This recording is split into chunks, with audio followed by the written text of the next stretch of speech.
Sir, सांस्कृतिक विभाग प्रमुख डॉक्टर अनिता तुलकरी मॅडम, सर्व प्राध्यापिका, प्राध्यापक, विद्यार्थिनी आणि विद्यार्थी मित्र, आपण 2 दिवसापासून स्नेह संमेलन आपल्या महाविद्यालयामध्ये घेत आहात। कालचा आपला पहिला दिवस होता। या पहिल्या दिवसाच्या कार्यक्रमामध्ये आपण विद्यार्थी, कारण हा स्नेह संमेलन जो असतो, हा स्नेह संमेलन प्रामुख्याने विद्यार्थ्यांसाठी घेतला जातो आणि म्हणून काल महाविद्यालयाच्या प्राचार्यांच्या मार्गदर्शनाखाली आपण विविध कार्यक्रम या ठिकाणी घेतले। एक असं चैतन्यमय वातावरण कालचं झालेलं होतं। प्रफुल्ल अशा प्रकारचं वातावरण या ठिकाणी होतं।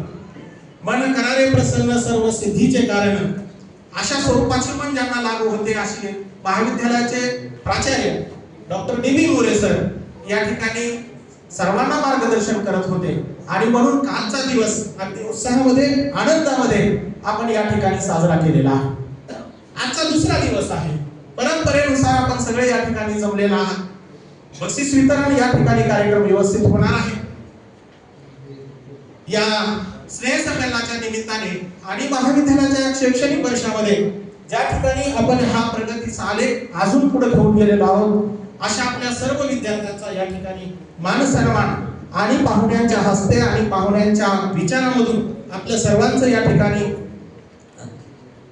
अभिनंदन केले जाणार आहे। मी असं म्हणेन की आमच्यामध्ये सुद्धा बदल दिसतोय। आम्हालाही आमचे कॉलेजची विद्यार्थी दशा या ठिकाणी आठवते। तुम्हाला वाटत असेल की माझा विषय इतिहासाचा, मी काही मनोरंजन करत नाही, मी काय हसवत नाही, मी काय सांगत नाही, मी आपले विचार मांडतो, पण आमचा इतिहास सुद्धा विचाराबरोबरच मनोरंजन करतो। आणि म्हणून प्राचार्यांनी सकाळी आम्हाला फोन केला की सर असं यायचं नाही, सूट बुटामध्ये तुम्ही आला तर तुम्हाला प्रवेश आहे। आणि म्हणून प्राचार्यांचा आदेश आहे।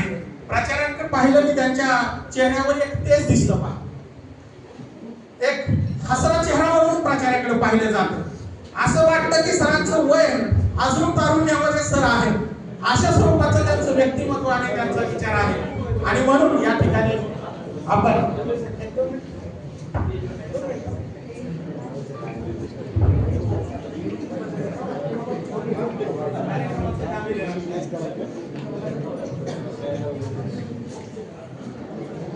तेव्हा या ठिकाणी बक्षीस वितरण होणार आहे। पाहुणे आलेले आहेत।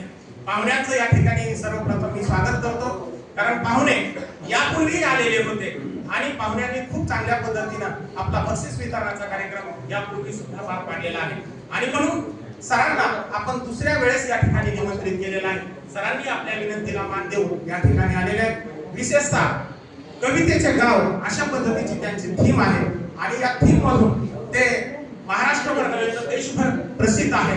आणि म्हणून असे कवी या ठिकाणी मार्गदर्शन आपल्याला करत असल्यामुळे आपल्या सर्वांचं मी या ठिकाणी अभिनंदन करून आपल्याला सगळ्यांना धन्यवाद देऊन मी या ठिकाणी प्रस्तावित संपवतो। धन्यवाद।